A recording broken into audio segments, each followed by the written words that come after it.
Okay. So as Rachel just mentioned, I just come back from about 10 or 12 days in Japan, and I was attending a big Buddhist summit there, whose expressed aim is to try and create some unity amongst all the different Buddhist traditions in our modern world. And they were very successful in getting some very high-powered leaders from all the major traditions to work together for the sake of harmony. And because of the success of that summit, and because of the importance of the topic, I thought I'd talk this evening about harmony and just how to create it in our worlds. Because as you know, just there's disharmony between the countries and governments and religions. There's disharmonies in society and disharmony in your office, and very often there's a lack of harmony in your own mind. And when there's a lack of harmony in one's own life, especially in one's inner life, it creates an enormous amount of stress and struggle. And it's not necessary, we can sort of solve that. But certainly, when I first learned about Buddhism, especially when I became a monk, I found something fascinating in all of the rules which we have to live by as monks. One of the most important reasons why we had those rules for the sake of harmony, so we could live together, without much argument or any argument in a monastic community. Because the Buddha mentioned very clearly that when there's no harmony, there's no possibility of getting any deep meditation. Without peace outside, it's very hard to find peace inside. And it's important that we learn the techniques and strategies for developing that harmony and that peace. And many of you have relationships, partnerships, and unless you have harmony and peace in that relationship, it does create an enormous amount of suffering in your life. And even this morning, this morning, just before I came here this afternoon, I performed a marriage ceremony for a couple of our members who have been coming to this place for a long time, performing their ceremony at a monastery in Serpentine by the lake. And I mentioned a story which is one of the key stories from my book, Opening the Door of Your Heart, which I very rarely mention, about how we can, this story I don't mention, I mention the book very often, but the story which I'm about to mention, I think it's a long time since I mentioned it, and it concerns harmony and how we can work together when we're really committed, when we really think we have to. There was a story of, maybe 22 or 23 years ago, when we were first starting our monastery. There was a young girl, she's much older now, who came to Perth with her husband. Her husband was a mining engineer. He had a contract for 2 or 3 years. They were young, newly married, without children. It was a nice adventure to come to Australia for a few years. And at that time you could buy a house pretty cheaply, and you could sell it for a little bit more than you paid for, not like these days. And so they bought their house, and when the contract ended, they had to go back to Canada. So instead of getting an air ticket, they decided to sell their house, and with the money they got from their house to buy a small yacht and sail back to Canada. They were young, it was an adventure. And the idea was that once they reached Vancouver, they could sell the yacht, get their mortgage back, or their deposit back, and then buy another house. A great way of travel. And it was also an adventure. Imagine sailing through the Pacific, through the islands, out to Canada. And of course, being sort of close friends, they wrote a letter to me when they arrived safely back in Toronto. But they said a very interesting event had happened while they were halfway on their journey. They had teamed up with another couple who were also going back to Canada. So there were 2 married couples. And in the middle of the voyage, so the engine broke down. And so the 2 men were the only ones who knew how to fix the engine, went into the compartment with the tools to try and fix the problem. While the two women, they had nothing else to do, they were just on the deck, just reading magazines, enjoying the sunshine. And of course, it's very difficult to fix things sometimes. And because the engine or the problem was difficult to discover, the two men started getting irritated. It was very close, very cramped and very hot in that small compartment where the engine was. And the irritation soon became an argument. And the argument got worse and worse until they were shouting at each other. And the argument culminated in one of the men throwing down their wrench and swearing and saying, "Right, that's it, I'm leaving."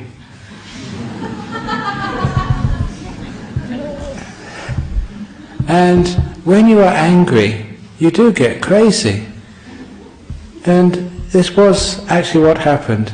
He was so mad and crazy with his anger, he actually went to his cabin, cleaned up, changed into some nice clothes, packed his bags, and appeared on deck in his best suit, carrying his suitcases.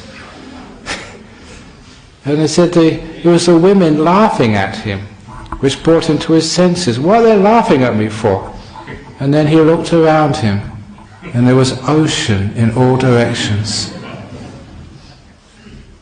There was nowhere to go. There he was on the boat. Saying, "Right, that's it, I'm leaving," was not an option. So he went red in the face.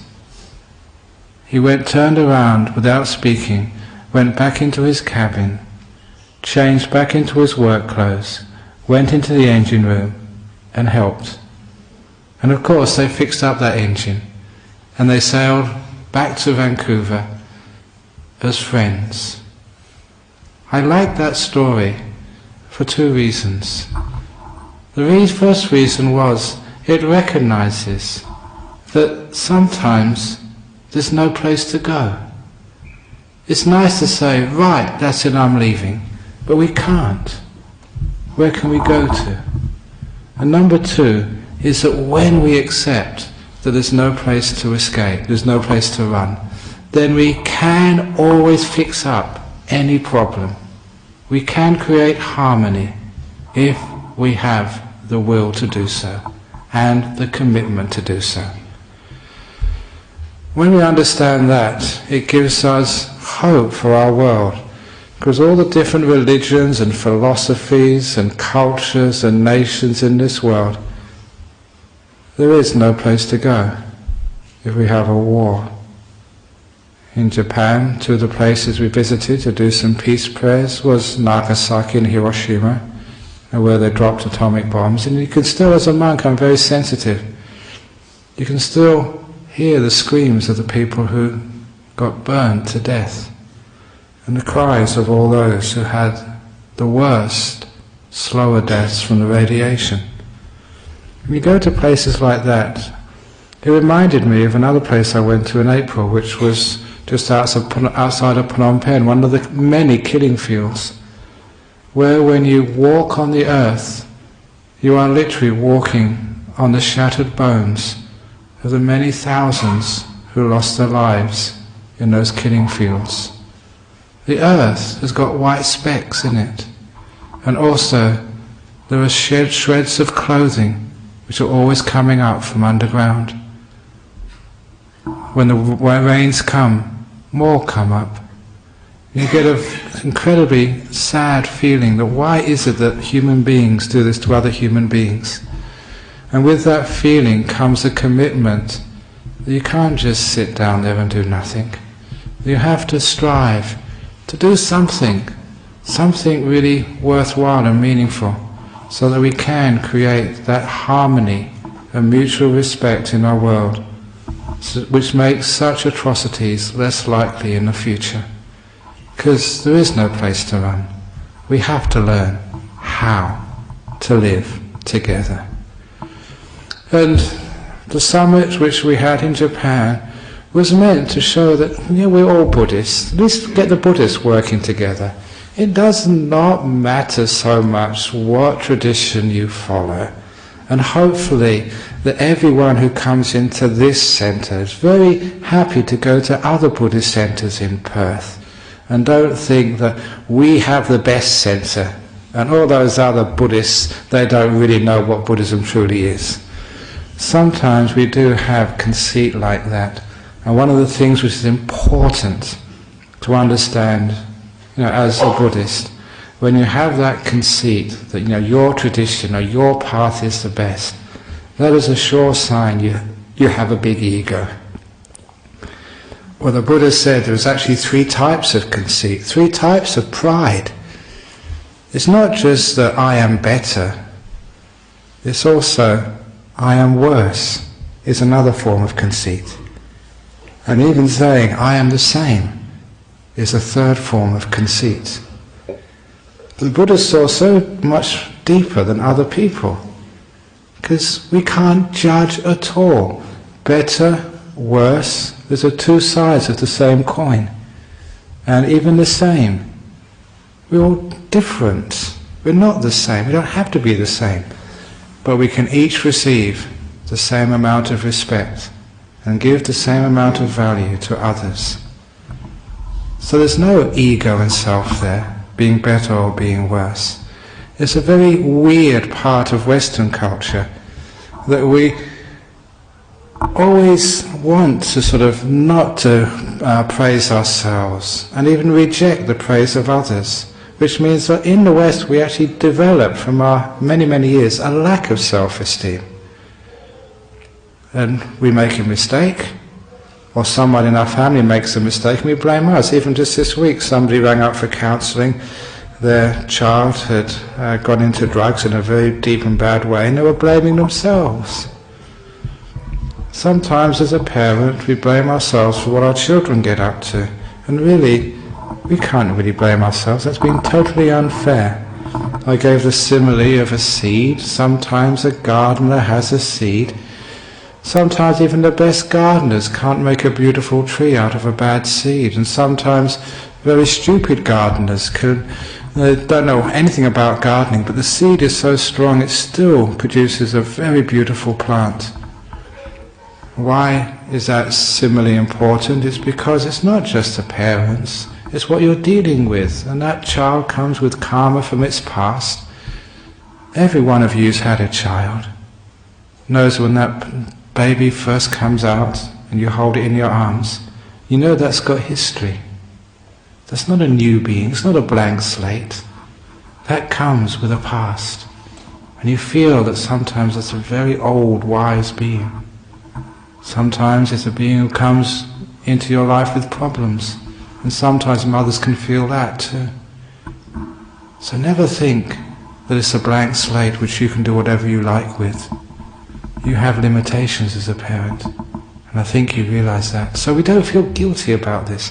But why it is that people take on the pain of others and make it their own pain, sometimes that's not helpful for anybody. So we sometimes do that to ourselves. We have this low self-esteem. We think we're worse than other people. Sometimes we think we're better than other people, or we're the same as other people. All of the 3 conceits. The Buddha said, don't even think like that. Don't judge or compare. The same, better, worse, it's all comparing, and it just cannot be done. It's amazing when you stop all that comparing business. We don't say all the different forms of Buddhism are the same. We don't say they're all equal. Not one is better than the other or worse than the other. They're just different, and we can value each one. When you learn how to see value in things, then from value comes respect. And it's not that difficult to value the different parts of Buddhism, even the different religions in this world. A key story is, I often hang out with people from other religions. I think it's good for me. Basically, I don't want to sort of feel like I'm in a cult, where you only sort of hang out with Buddhists and talk with Buddhists and read Buddhist books and only go to Buddhist centres, because that's a dangerous thing. It's nice to have input from other areas in your life. You become very wise that way. And also, you can actually see the value in other things, and this is conducive to harmony in the world. So, I like going to and to other little ceremonies. And this key story was when, I think the first time I went to Christchurch Grammar School to give a talk. They wanted me to lead the assembly because there was a few Buddhists. I think a few Buddhists even from here were attending that school. So they asked me if I could give a talk there. And as we were going into the morning assembly, the principal turned around and told me, he said, because you're the speaker this morning, you'll be going in with me and with the chaplain. Now Frank Sheehan is a good mate. And he said, what we usually do, there's a little, very simple Christian shrine there. We bow to that shrine because we're Christians, but we don't want to offend you. You're a Buddhist, you don't have to bow. And I took the opportunity to get aggressive. I turned round to him, the principal, and said, what do you mean I can't bow? I demand my right to bow. I was doing it to make a sort of a point, telling him that why, as a Buddhist, should I not bow down to a shrine like that? And he was confused. And I said, look, I don't agree with everything in your religion, but there's much in it which I can respect and value. And that which I respect and value is what I'm going to bow down to. And he understood what I meant. And I think just recently, was it in August or September, we had another visit from Christchurch Grammar School. They always bring their children at least once or twice a year. And this time the principal came himself, to see what was going on. He had a wonderful time down there. So you can see what can happen, that when you show respect and value for something in another person's life, not everything, but to value that which is really worth respect, it brings this beautiful sense of peace and harmony, where we say we're not the same. We have our differences, but there's enough in you, in your path, in your being, which I can really respect, and I'm focusing on that.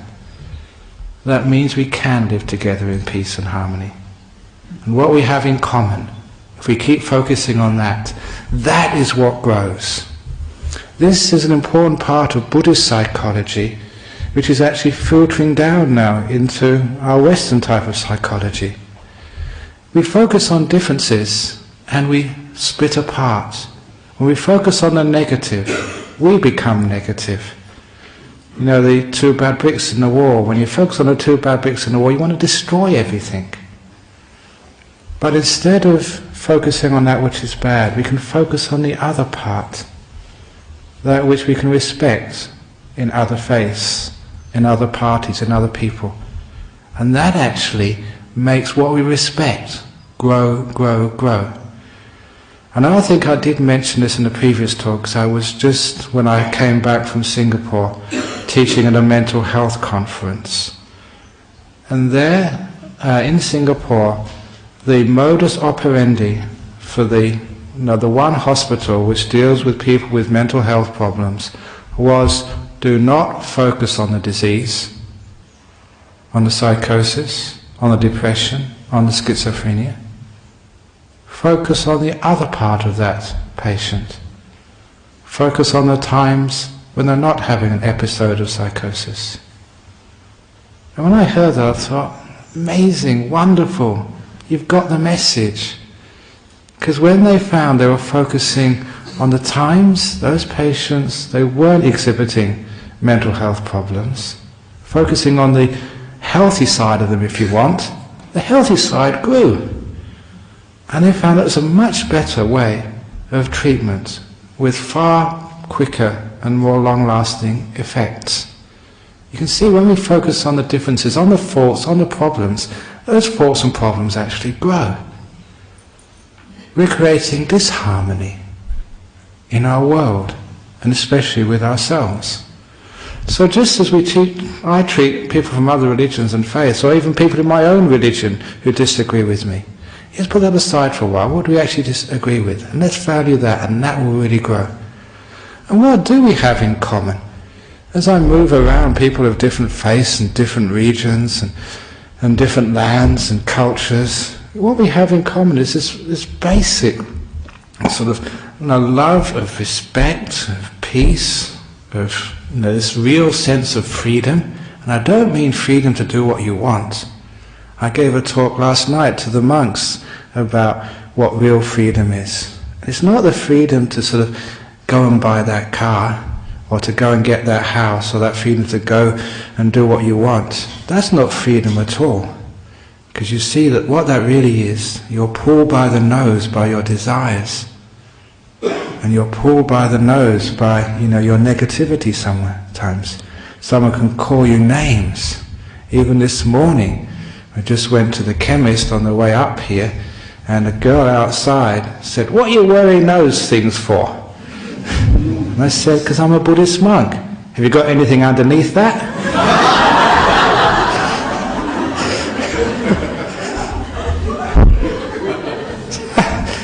It's good fun, isn't it? And I said, "Yes, I have actually. I've got an underrobe." And she said, "Very good thing, very good thing." But then, just as I got into the car, she put her hands up like this. And I thought, isn't that wonderful? Now obviously she was testing me out, and when I passed her test, she gave me respect. Now little stories like that just show you that you could have got negative about that. But you don't, you respect the question, even though it's testing you. And if you respect the question, what actually grows and comes out of that encounter is a sense of, that lady, that little girl respects me and I respect her. So we have harmony, rather than having a big argument and divisions in things. So that freedom means that you're not going to allow other people to upset you. You're free from these underlying tendencies of negativity or having to have. How many of you, when you're hungry, can go past a shop selling your favourite food and not buy it? I used to do that when I was a student. I had a friend who was a Christian, and at that time I had lots of ego. Because he was a Christian, I was a Buddhist, we were always competing with each other. So when he said he was going to go on a fast, I had to go on a fast as well. And we had a competition, who would last longest. I won, shows how big my ego was. But to test myself, I was born in England, and my favourite food was fish and chips. So I hadn't eaten for about 2 or 3 days, just water, and I would actually get on my bicycle and cycle backwards and forwards in front of the fish and chip shop just to test my willpower. But that was good because you could give it up, you could be free. Now, even recently, just combining what I've just said with the work we do trying to form friendships and harmony between the different religions. You may have read in the newspapers that the abbot of the Benedictine monastery in Norcia passed away recently. Again, he was another good friend. And such a good friend that I was invited to his funeral service. And that was actually just the day before I left for Frankfurt. And it was a mass at the church in Subiaco. But I wasn't just invited, I was also asked to say a few words as well. In a fully Catholic funeral, there wasn't any Muslims or Jews there, which I saw, just the Buddhists. A couple of us went there. And actually to show the actual friendship we have, and how that was so respected that as a Buddhist monk, I was allowed to say a few words at a very senior Catholic's funeral in front of Archbishop Hickey. And it was a full mass which went on very, very long. If you think this goes on long here, you should go to the Catholic church. It went on so long I missed my lunch. It didn't finish till after 12. But it was worth it, because it was a wonderful thing to do and be part of. The best part of it was actually the friendship which you'd formed across the religions. And I mentioned this, and also mentioned this on this talk which will be on the internet, because it can be done. And isn't it a wonderful thing that we can just have such friendship, so we can push aside all these causes for division and wars in the world. They've just executed the Bali bombers, and the newspapers were saying that everyone is really afraid there may be retaliation. Retaliation's not religion. I don't care what religion you have. That's never mentioned in any sort of wise, holy people's words. We don't retaliate. We forgive. We move on. Retaliation is to say, right, that's it, I'm leaving, I'm going to kill you. And of course that means there's nowhere else to go. So real religion, real understanding is the importance of harmony, the vital importance of harmony above almost anything else. That's why again I said to the couple which I married this morning, sort of always remember, what's the most important thing in your marriage? It's not being right, it's being together. And sometimes you can't have both. You can't be right and be together. As you all know, those of you who've had marriages or relationships. So when you have the priority right, it's being together is most important, not who's right and who's wrong. Then it means, you can just keep giving in. Who cares who gives in? The man gives in, the wife gives in, we all give in. And if you might understand that, then you understand how a relationship works. The togetherness is most important. And you understand just how in our modern societies, such togetherness, the harmony in society is so important. Much more important than being right or being wrong. Because without that harmony, where is there to go? Where can there be any life? Any prosperity? It's good whenever there's crises in the world, in the sense that people have to work together. I remember my parents telling me, especially my mother and my grandparents, who were in London during the Second World War. My father was up in Liverpool. And there, being bombed, not just, one 9/11 once in every 100 or 200 years, but being bombed every night, with huge bombs falling from the sky, night after night after night, during what was called the Blitz of the Second World War. And hearing those stories, and hearing my mother and my grandparents saying, what a wonderful time that was. Unexpected words. Even though a bomb actually landed next to those terraced houses they have in UK, just with one wall separating one house and another, even the next house where they were staying got a direct hit.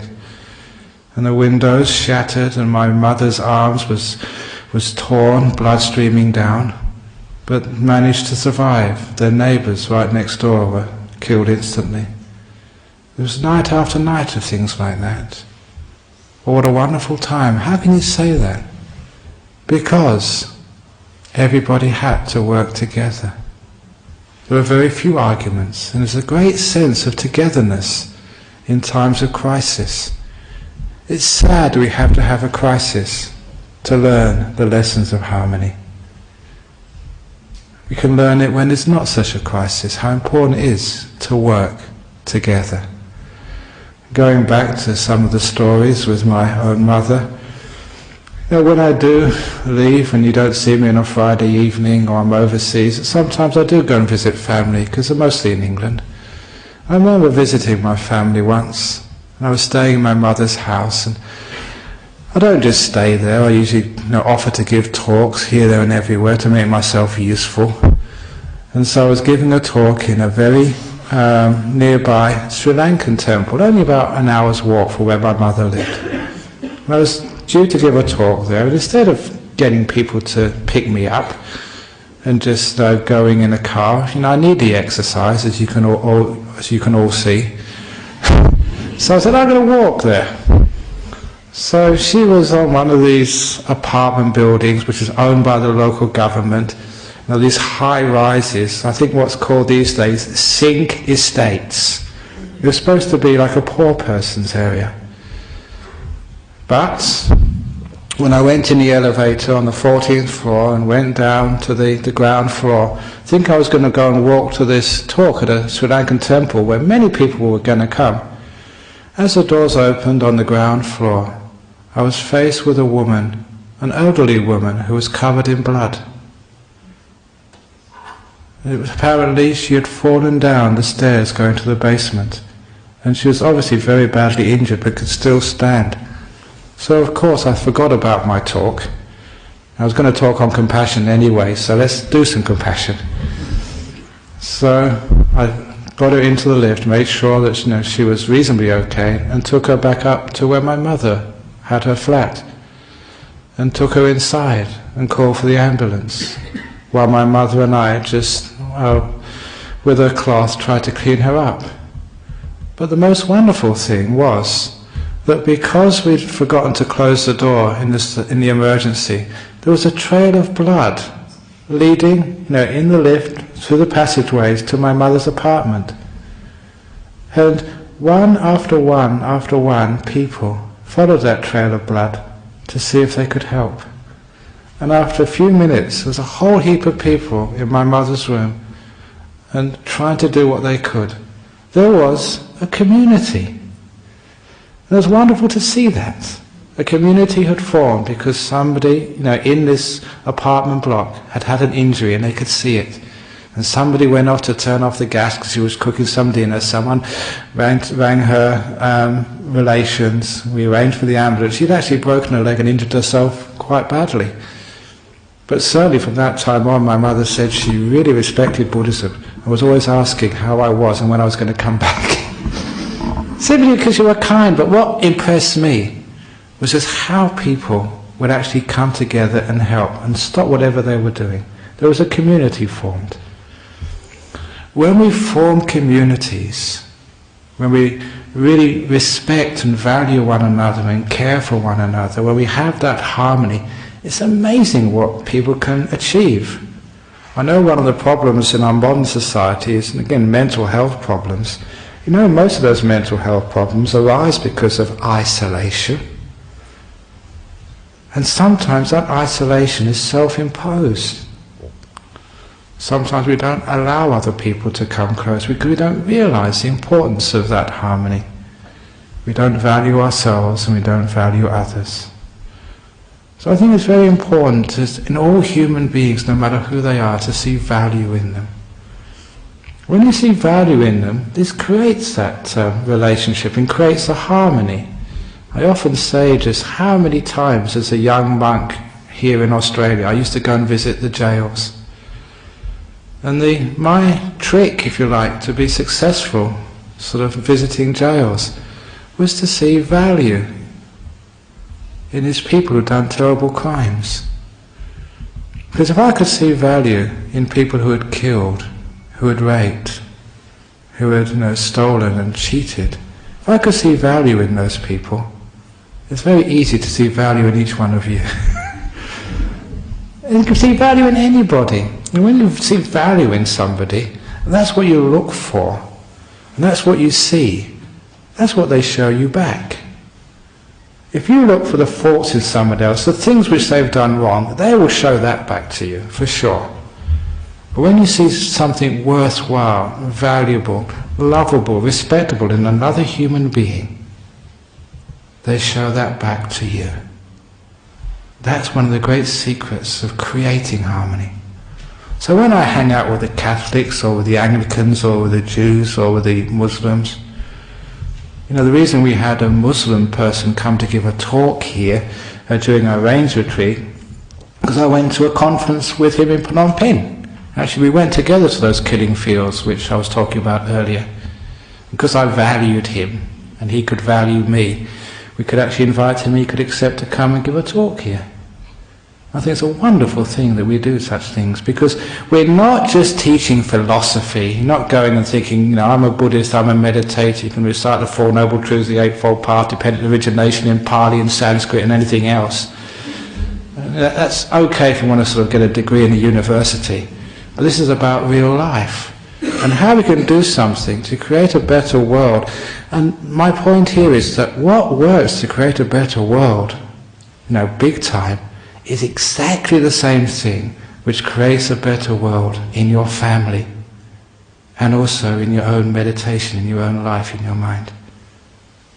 Just the same way that I went to prisons and saw things I could value, And they showed that back to me, and we had a beautiful relationships together. So even when I meditate, when I'm alone, when I'm travelling in an aircraft going somewhere, or waiting in an airport, I can see something in myself which I value and care for. And that makes me in harmony with myself. When I see something inside of me which I value and care for, that actually grows, and you become a more valuable, caring person. Now, of course, each one of us makes mistakes. Each one of us does stupid things. Yesterday I made a big mistake.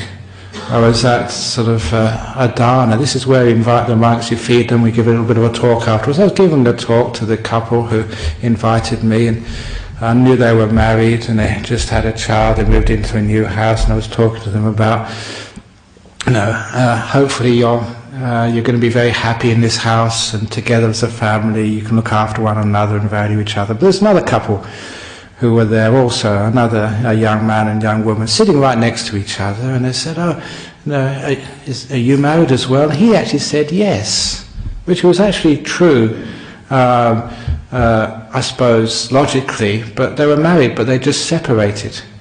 So then I was talking to them about how you can live happily together and peacefully together. I really blew it. So I don't think she's going to come here for a long time. I made a big mistake, but sometimes we do make mistakes. I just laugh at them sometimes. I remember some of the other big mistakes I made. I was giving a funeral service once. That's another thing you do, marriages, funerals, you name it, we do it. Give us a meal and we do anything. Not quite, but there we go. I was doing a funeral service once for somebody, and I said how sad it was, because I knew the children, because they used to come here very regularly. And I said, it's such a shame that your mother has passed away, and she was such a good woman. And then this old lady stood up at the back and said, it's not me who's dead, it's my husband. It's their father, stupid. So when you're doing a ceremony, it's trying to be solemn. Sometimes these things, I remember one of the other stupid things I said. Actually, it was some years ago in here, just doing the stupid stuff now. In the community hall, before this hall was built, I did a marriage service in there. And this young Thai girl came in, with this elderly Australian. And straight away, being stupid, I thought, oh, you must be the father-in-law. He said, no, I'm the groom. So that wedding didn't go off very well. So you make these mistakes, but you sort of laugh at them instead of getting upset at them. But you just don't worry about the mistakes of life. I always sometimes call them, liken them to the simile of a sunset. Unless there's some imperfection on the horizon, you don't get beautiful sunsets. You need a few clouds or a bit of dust. And then if you look over the Indian Ocean in the evening time, you get these amazing sunsets, but only if there's some clouds or a bit of dust there. If it's perfect blue sky, you just see the sun go down, and it's not that nice. Not as nice as when there's a few imperfections. So imperfections in life actually give it texture, give it beauty. So we're not afraid of imperfections or differences or things which are wrong. But for harmony, we can accept those as sometimes a texture of life which makes life interesting and unique. But also we remember the things which bind us together, which join us together. It may be the case that men are from Mars and women are from Venus, but we all orbit around the same sun. We have a lot in common, much more than anybody thinks. You may sort of think that different races have different sort of tendencies. But it was wonderful that Japan had people from all races, even Africans. One of the interesting people at this Japanese conference, there was a couple of kings there. One was the king of the Toro kingdom in Uganda. And the way he spoke, I'm not confirmed this yet, but it looks like he's a Buddhist. An Afro-Buddhist king. Well, that's really interesting. I don't know about the protocol, we should invite him to give a talk here, it'd be interesting. But it's amazing to see, people from all different races coming together, and all sorts of different types of Buddhism coming together. We have something in common, and we can extend that to all people of different religions, or no religions, to find the common ground, which is huge. When we keep focusing on the differences, then we will have wars. So the common ground with your neighbours, with the people in the office, with the enemy in the office, you can't stand. If you keep focusing on that, you'll have a terrible time at work. Why not see if you can see something you value in that enemy, in the person you hate? Seeing something of value is the start of compassion. I know Buddhists were supposed to be compassionate, be kind, but a common complaint is, how can you be compassionate? It's all right for you, Ajahn Brahm. You live in a monastery with nice monks. But you don't know what it's like out there in the real world. And of course you know what it's like. You should sometimes the monks you see, they're very well behaved up here. Actually, they are well behaved in the monastery as well.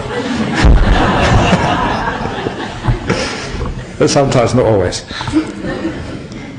So you always have some problems wherever you go in the world, but you know how to deal with those in a really good way, and respecting other people, finding something in there you value, is the start of compassion.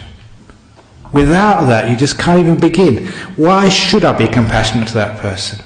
Why should I forgive them?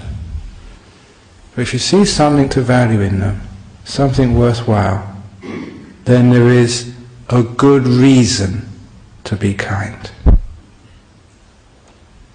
And once we can do that, compassion and kindness is easy. And it's hugely beneficial. When you see somebody you respect in another person, and you have that inside you, not playing, you see somebody you respect, you can be kind. And that kindness will change that person. As it changes you. How many times have you been mistreated, abused, criticized, and you've deserved it?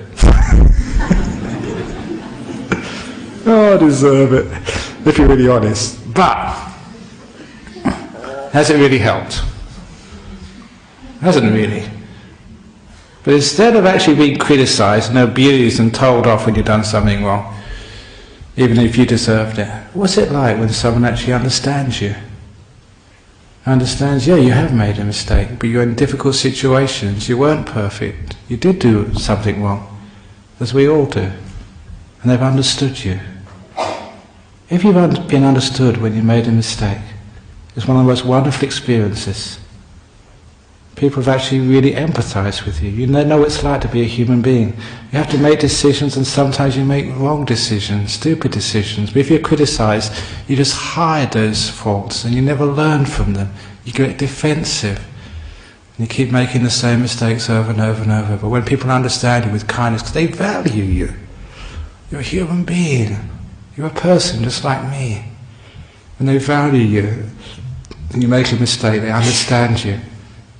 Then you can accept that mistake. You can see it, because you know that's not the whole of you. There's some other part which people can see.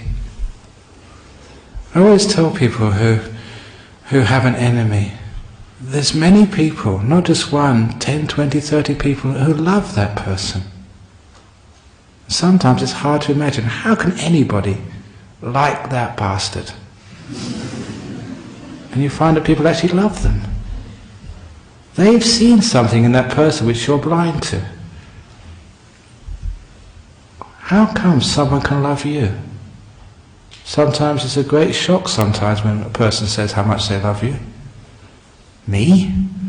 You must be wrong. It's bad. If they can do that, why can't you love yourself?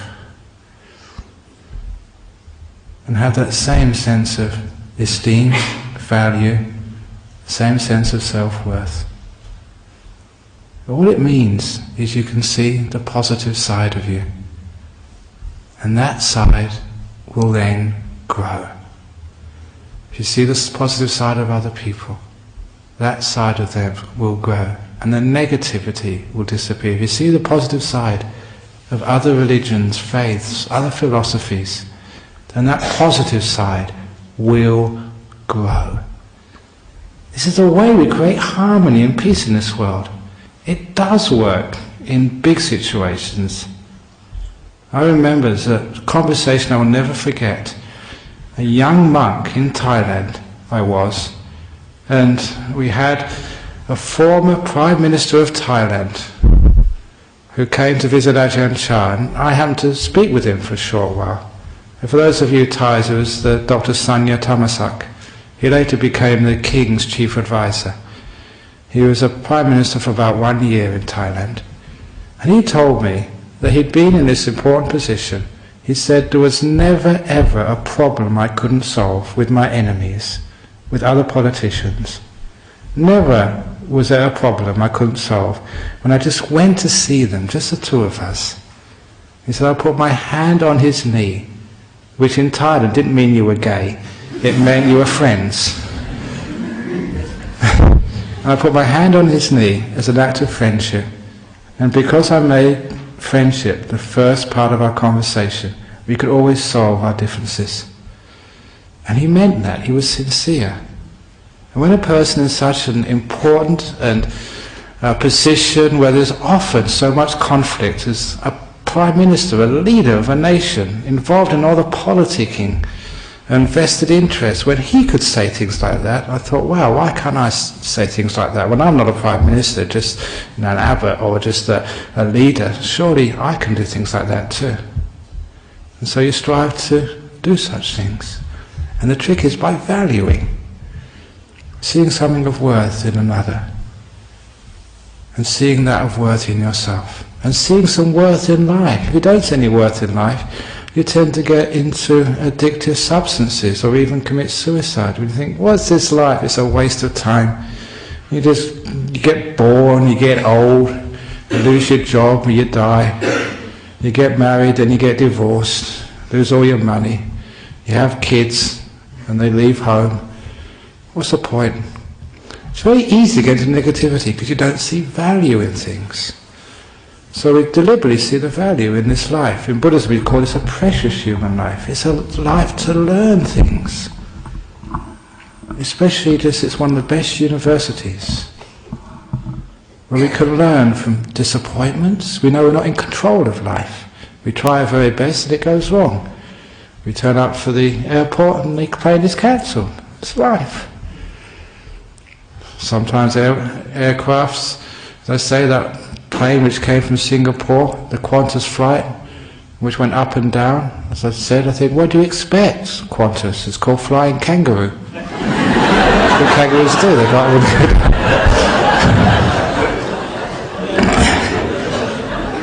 good. So what's the big deal? So when you understand just about life, you learn a lot. And when you learn about it, the more you learn, actually, the more that life doesn't hurt you anymore. And that's the meaning of life, is learning. And as we grow more and more, we find it's those difficult experiences of life, the ones which are painful, what I call the growing pains. So even that which is difficult to accept or to bear, as a monk, I realized that is the most important part of your life. At the time when you're experiencing that, that's hell. It's so difficult and so painful, and sometimes you wonder whether you could ever get out of that mess. But you do, everyone does. But the payoff is what you learn. It's painful at the time, but you grow so much. You learn so much. You know, the young people who come here, when young kids come here, you know, the 18, 19, 20-year-olds, they're always worried about, well, they usually come and speak to me usually when they've had breakups with their boyfriend or their girlfriend, the end of the world for them. And tell them, look, you don't know what love means until you've had your heart broken a few times. And they accept that and understand it, it's true. And you have to have a bit of pain in order to understand the importance of compassion and kindness. And when you've had a bit of difficulty in your life, Those are the sorts of people who get very, very compassionate and very kind and wise. It was one of those reflections I had, seeing all these great meditators I knew in Thailand. And I couldn't really figure out why it was that some of those meditators, they could get very, very peaceful, very still, but they weren't wise. They couldn't really help other people. They couldn't give good talks or counsel others. While other people, they could meditate and they could share, they could counsel, they could teach. And when I investigated and why that was, mostly it was those people, those monks, nuns, whatever, who had a lot of suffering in their life and became good meditators. They were the great teachers, because they knew what it was like to be in pain. They knew what suffering was from personal experience. And of course, from the time of the Buddha, one of the greatest, if not one of the greatest teachers in the time of the Buddha was a woman, a nun. And I discovered this, early on, reading all these scriptures, because I thought I'm a Buddhist, I should actually know what I'm supposed to be. So reading all these original ancient teachings of the Buddha, and I started reading the Theragatha. This is the verses of the enlightened women in the time of the Buddha. It's a great read. And I had all these nuns who become enlightened. There's a whole passage where the nun was saying that be meditating for years, listening to talks and getting nowhere. And then this one nun came along, this great teacher, a week or 2 weeks she was fully enlightened. And I read the next story and the same thing happened. This one nun came along and a few weeks later she was all fully enlightened. I don't know how many nuns became enlightened because of this great teacher. And that great teacher was called Patachara. And her story was, she came from a good family.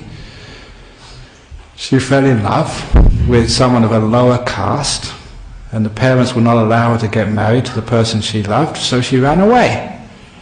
She ran away with this guy. He's a very good guy. And so they ran away and lived in the forest.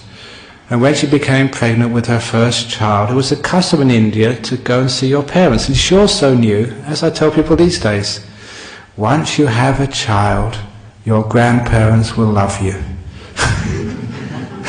Because sometimes if they don't approve of your husband or your wife, once you have a grandchild, then all your grandparents, they just want to have, or your parents want to have a part of your child. So it actually unites. So she went back to see her parents, but I think that actually she was going to give birth at her parents' house, but she gave birth on the way. So she went back home. And attempting the second time, she wanted to give birth at her parents' home for a second child. But again, she gave birth halfway. And on this second time, after giving birth in the forest, her husband was trying to get some wood together to warm her. And in the wood was a snake, and he got bitten and he died. And so poor Patachara had her husband dead. And in India in that time, that was no social security. It was very, very difficult to survive. So she had only one choice, to go to her parents. So she took her children, maybe a 1 or 2 year old, and the new baby. And unfortunately that day there had been a big storm. And so the river was swollen and she couldn't get both children across, carrying them. So she decided to carry the baby across first of all. She carried the baby across and put it down on the far bank, and then waded back to get her older son, the 2-year-old. And halfway across, a big eagle swooped down to take her baby. And being too far away, she screamed and waved her arms to try and scare the bird away. And her older son thought that the waving and the screaming was asking him to come. So he waded into the waters. At the same time, the eagle swooped away with her newborn baby. The elder son waded into the water and got swept away by the current. Sort of in a matter of a few hours, she'd lost her husband and her 2 children. And if that wasn't enough, as she wandered closer to her parents' home, she asked about her parents, and was told the news that because of the storm which had swollen the river, a tree had fallen on their house and both were dead. lost her parents, her 2 children, and her husband on the same day, which drove her literally out of her mind. And because of her madness, and the grief which was too much for anyone to bear, she was wandering, babbling, her clothes had fallen off, absolutely naked. But because of some good karma, she wandered in to the monastery where the Buddha was giving a talk. Just like now, if I was giving a talk and a naked woman walked in here, what would you do? You say, protect the monks! And so somebody actually tried to push her out, but the Buddha said, no, let her in. And one of the monks gave her a robe to put around her. But because she had so much tragedy so quickly, so her mind was actually open. And the Buddha sort of gave her a small teaching. She became a nun, and she became fully enlightened. And she was one hell of a teacher. Because of the pain which she'd experienced, immense, intense pain, there's no reason why you shouldn't believe that story. She became such a powerful woman, a great teacher. One of the other women I really respect just comes up. I mentioned her before. I've lost contact with her. If anyone knows where she is. Her name was, years ago I remember this, because I met her in Fremantle prison when it was still open, when I was visiting there. Dasha Simkova, her name is. Never forget her, because she told me her story. I'd just been visiting the guys in Fremantle jail, and she was a social worker there. So I had a cup of tea with her afterwards, and she told me her story. She was Czechoslovakian when it was one country before they split up. It was in 1968, I think it was, when the Soviet tanks came into Prague, because the government at that time, led by Alexander Dubček, had started reforms from the Soviet communist system. He was a populist, and everybody was right behind him. It was called the Prague Spring, and the Soviet tanks rolled in to crush that movement for freedom. She was, I think, a 16-year-old, a young girl who decided to stand on the streets to protest. There wouldn't be a big thing in Australia, but in 1968, in Eastern Europe, I was taking your life into your hands, and unfortunately, she was one of the ones who was arrested and put in jail for protesting for her country, for freedom. Put in jail for I think 20 years or more. There was no lawyers, no human rights group to help her. And she told me that in those Eastern European jails, you were regularly beaten for nothing. It was part of the system. But she said, while she was experiencing the loss of the best years of a woman's life, 16 to 36, spent in an East European jail, whenever she was being beaten, she vowed never to get angry, never to feel resentment against her torturers. And that was an amazing thing to even think you can do. But she said she did it. Because she said, if I gave in to anger or resentment or feelings of revenge, my torturers would have won and I would have lost. For 20 years she did that until she was released. Can you imagine just what a powerful woman that was? And how it was one of the great women I've met in my life. So she told me also, when any of the prisoners in Fremantle complained about the conditions, she would come into my office and I'd tell you what a real prisoner's like. And the prisoner would go, oh, Fremantle jail is wonderful. People can do things like that. She was free from the torture. I'm not going to allow that to destroy my mind, to destroy my sense of integrity. And people like that, when you see people like that, you notice that pain, that strength which came from that pain made them amazing people. So when there are difficulties in your life, embrace them. Value them as well, because they're part of things too. And you become stronger, wiser, more compassionate as a result. And that way that we can be in harmony even with the darker side of our life, even in the painful part of our life. We can become in harmony with it as we accept it, embrace it, and make use of it, let alone the beautiful part of our life. When we're in harmony, not with life as it should be, but life as it actually is, then of course we know the secret to peace of mind. You will never be able to change the world.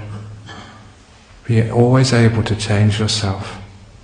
You can't control others, but certainly you can control the way you relate to others and the way you relate to life. It is a path of harmony. It can be done. It is being done, and you can do that too. It's also a path of hope and a path of freedom. Whatever happens in this world, you can be free. All about harmony. And we try our very best, not just to talk like this, but to practice it. So, may you all live in peace and harmony. Thank you. Okay, has anyone got any questions about this evening's talk?